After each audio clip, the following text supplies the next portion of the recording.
Oh le choc que ça fait, c'est un truc de malade. Waouh, regarde ça. Putain. Putain, quel kiff. Quel kiff, putain. Putain, quel kiff de sortir de sa zone de confort.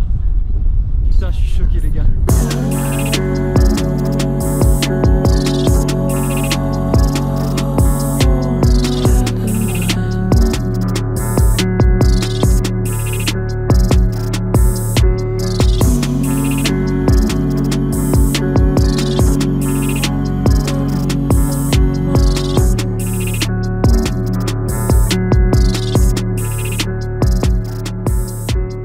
Hello tout le monde, c'est un gros kiff de vous retrouver ici en Norvège pour un deuxième voyage. Je m'étais fait la promesse de revenir pour réaliser un rêve de gosse, Trolltunga. Et c'est avec 4 créateurs hyper talentueux que je m'aventure à nouveau sur une terre que je pensais déjà conquise.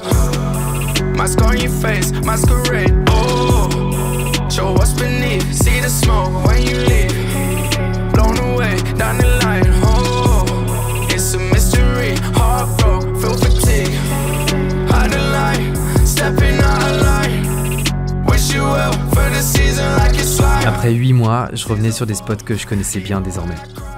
Après 8 mois, j'étais presque comme à la maison. Mais avec cette nouvelle équipe, je redécouvrais littéralement la nature norvégienne. À propos d'eux, j'ai envie de vous les faire tous découvrir, un par un, au fur et à mesure de cette vidéo. Et les gars, je peux vous le dire, je suis vraiment un stagiaire face à la hauteur de leur génie.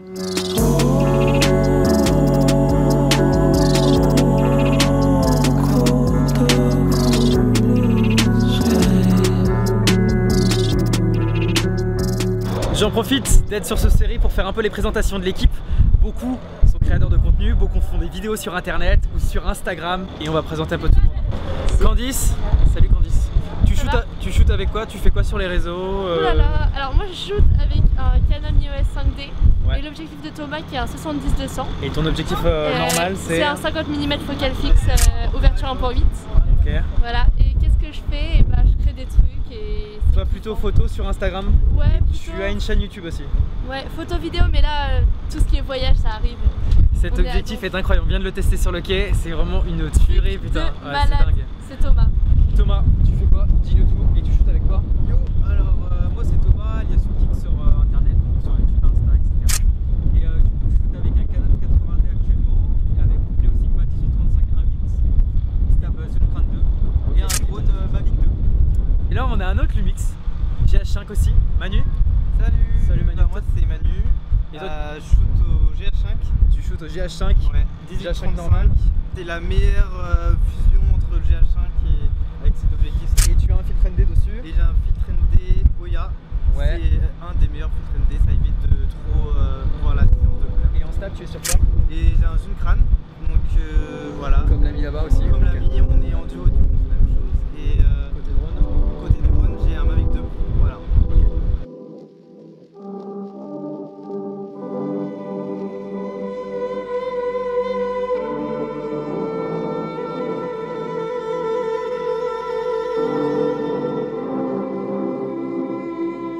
La première nuit, on a décidé de la passer près d'Oda, qui est le point de départ pour la randonnée. Ça nous laissait le temps pour faire nos affaires, trouver le matériel pour dormir sur la montagne et faire le plat en provisions.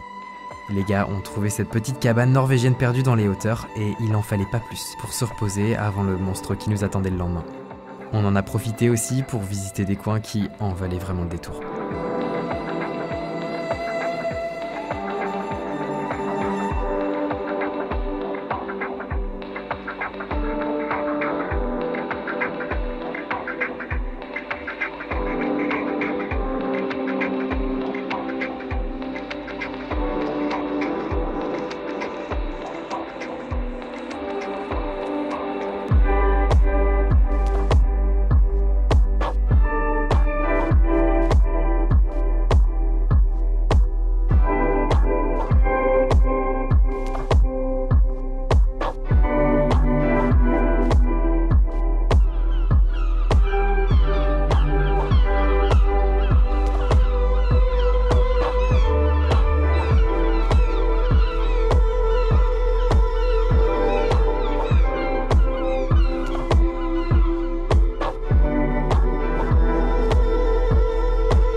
Pour faire rapidement le point, si tu connaîtrais pas Trolltunga, c'est le spot en Norvège par excellence. C'est près de 14 km de trek avec une vue sur le fjord, des passages compliqués et des gués à traverser.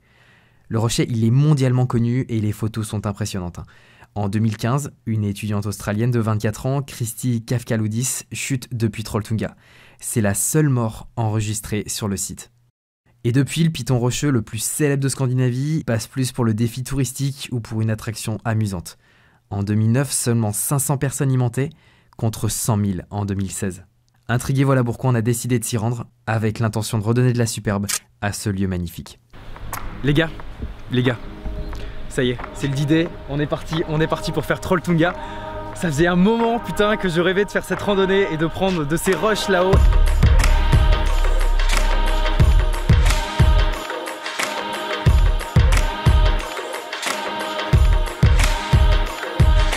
Notre groupe, il était vachement complémentaire et puis j'ai pu faire un peu de kiné sur place.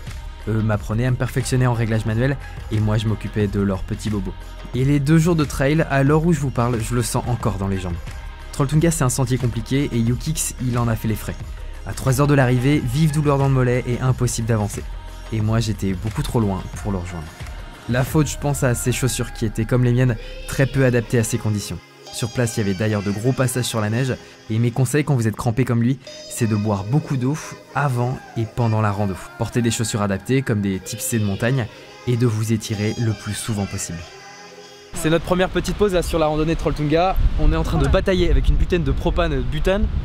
Putain merde, on est des touristes, c'est pas possible quoi. Peut-être que Manu a réussi là. Pendant que Thomas Yukix fait des jolis plans de derrière, c'est la montagne qui est juste derrière, voilà, tout là-haut. Et derrière ça, 8 km plus loin, il y a Trolltunga. Au moment où on a fait la jonction, j'ai enfin pu m'occuper de lui et je lui ai placé quelque chose que j'ai toujours maintenant sur moi, du Kinesiotape.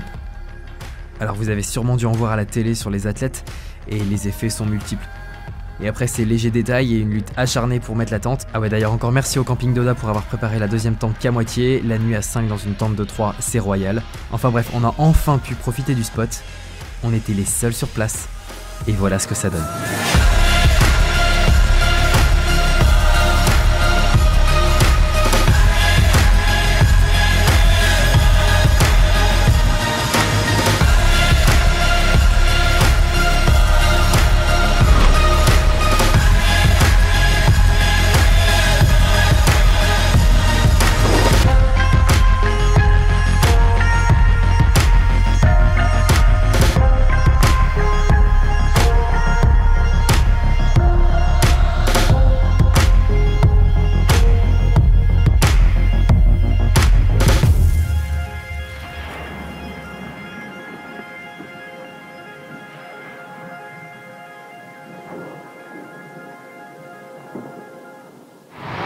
Ça y est, on l'a fait.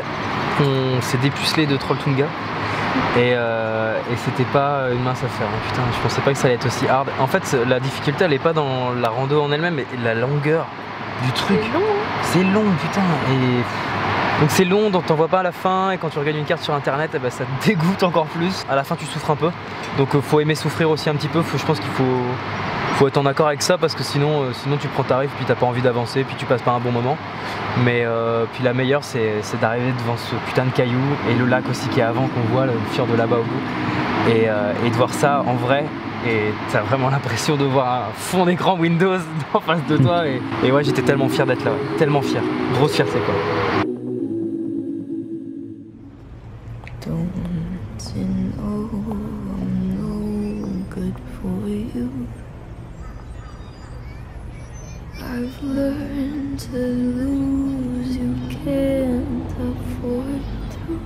Trolltunga, c'est peut-être plus qu'une randonnée. Je connaissais absolument pas ces 4 personnes avant de partir et je suis ravi de me lancer dans des projets comme celui-ci de plus en plus. C'est encore une fois en prenant des décisions comme celle-ci qu'il t'arrive de belles surprises. Je veux absolument retravailler avec ces mecs un jour. Si toi aussi tu rêves de monter sur ce rocher, je te conseille vivement d'y passer la nuit. Entre avril et juin, il suffit de bien checker les conditions météo et de bien s'équiper. Comme d'acheter la bonne putain de bouteille de gaz. Enfin bref, c'est sûrement pas ma dernière fois dans ce pays. Il y a encore beaucoup trop de trucs que j'ai envie de voir comme les îles Lofoten par exemple. Mais la Norvège est à apprécier avec le temps. C'est pour moi comme un bon vin qu'il faut savoir savourer. Merci infiniment d'avoir pris le temps d'apprécier ces images jusqu'au bout. On se retrouve très vite dans un autre pays, pas si différent de celui-ci d'ailleurs, et qui me faisait rêver depuis un moment. Islande. Ciao. And I could lie, say I like it like that, like it like that.